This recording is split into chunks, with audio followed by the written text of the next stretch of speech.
Topping today's news, the Free National Movement set to name more candidates for the 2026 elections. The Ministry of Health concerned about illegal sales of prescription drugs by some pharmacies, and a man faces jail time, unable to pay a $20,000 fine for illegal dumping.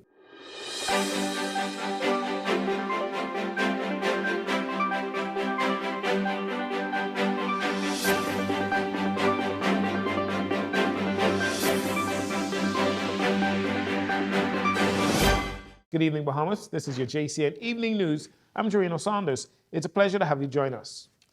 The governing Progressive Liberal Party completed the naming of its 41 candidates for the 2026 general elections on the weekend, signaling the election may be held before that September 16th deadline. Tonight, the official opposition, Free National Movement, they are set to name another round of candidates, adding to the 29 already announced. There is much anticipation to see where F&M Deputy Leader Shannon Cartwright will run. He is the incumbent for St. Barnabas, but is rumored to be seeking the nod for the newly formed St. James constituency. Party leader Michael Pintard, who has not been formally introduced yet, has said publicly, though, that he will return to Marco City. The F&M will make the announcement tonight at the party's Mackey Street headquarters. They'll start at around 8 p.m. The Ministry of Health and Wellness is concerned about reports regarding the sale of prescription-only medication being sold over the counter without a valid prescription. The ministry adds that prescription medicines are regulated and specific for certain purposes. They point out when medications such as antibiotics and strong pain relievers are dispensed without appropriate medical oversight, patients are placed at risk of adverse drug reactions, incorrect dosing, treatment failure, antimicrobial resistance, and exposure to substandard counterfeit products. The ministry is actively working with the Pharmacy Council and other regulatory enforcement partners to strengthen oversight and ensure reported violations are investigated thoroughly and addressed. Members of the public, you are also encouraged to report suspected illegal dispensing practices to the Bahamas Pharmacy Council when you come across them. The PLP's chairman, Fred Mitchell, who is also the Minister for Foreign Affairs, is defending the government's attempt to purchase the Grand Bahama Power Company with the view of reducing the cost of electricity for residents on Grand Bahama. Mitchell's comments came on Monday after the official opposition suggested the move is not a good one considering the government's track record at Bahamas Power and Light. Last week, the Prime Minister went to Grand Bahama and announced that the government has come to an understanding with the power company there in Freeport about buying its assets. This will make the power grid under one central control across the country, except for one or two exceptions. Central authority will be good for consumers. When one considers the price of power in Grand Bahama and compares it to the now price of power in Nassau, consumers in Nassau are better off. So people in Grand Bahama will benefit from this. It's unfortunate that the company's statement to its employees muddied the water of a great announcement and plan. Plus, the start of the construction of the airport and the investment in the cruise port. By most measures, Grand Bahama is better off than it was four and a half years ago. But we still have promises to keep and miles to go before we sleep. According to the government and executives at the Grand Bahama Power Company, discussions are going well, and there is strong possibilities that the government will take over the company, unifying electricity rates throughout the country. Last week, Chester Cooper, the Minister of Tourism, Investments and Aviation, announced another record year for tourist arrivals to the Bahamas with over 12.5 million visitors recorded.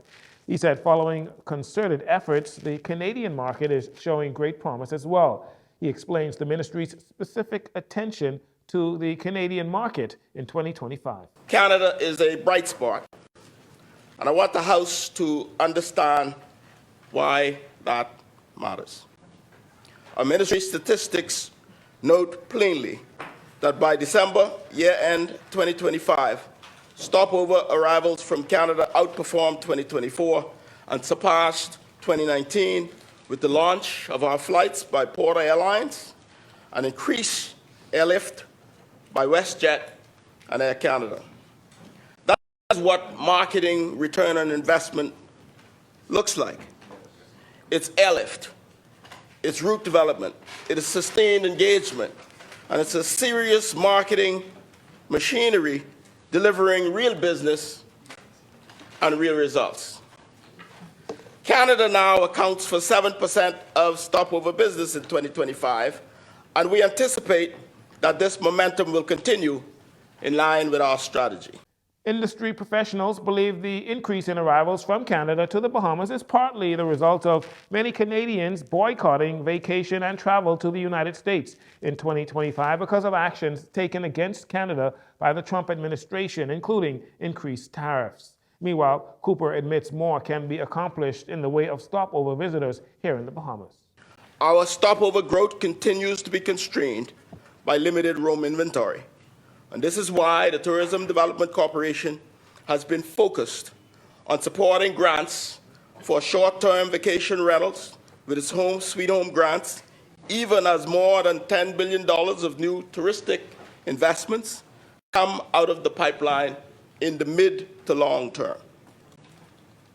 That is why our focus now is on sustaining growth responsibly, improving quality, strengthening infrastructure, and ensuring that benefits are felt more widely, not just in total arrivals, but in household opportunity. Our strategy will continue to grow stopover and tourist spending by consistent strategies, increasing airlift, improving product, and strategic marketing with traditional and digital strategies. Similar to Mr. Cooper, during his 2025 fourth quarter and full-year economic briefing, Governor of the Central Bank John Rowles said on Monday that tourism faced obstacles in 2025 due to limited hotel room capacity. And finally, in this segment, Police Commissioner Shanta Knowles says armed robberies across the Bahamas dropped sharply in 2025, reaching the lowest level on record. She shared the statistics at the Royal Bahamas Police Force annual Meet the Press briefing last week. Armed robberies decreased by a staggering 39%, with 162 incidents compared to 265 in 2024. This figure represents the lowest amount on record in the history of the force since armed robberies began tracking in 1993.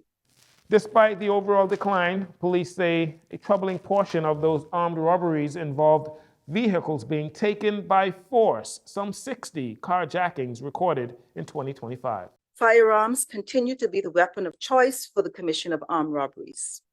Notably, there were 60 vehicles taken during the commission of these incidents. 38% of the vehicles taken during armed robberies were recovered.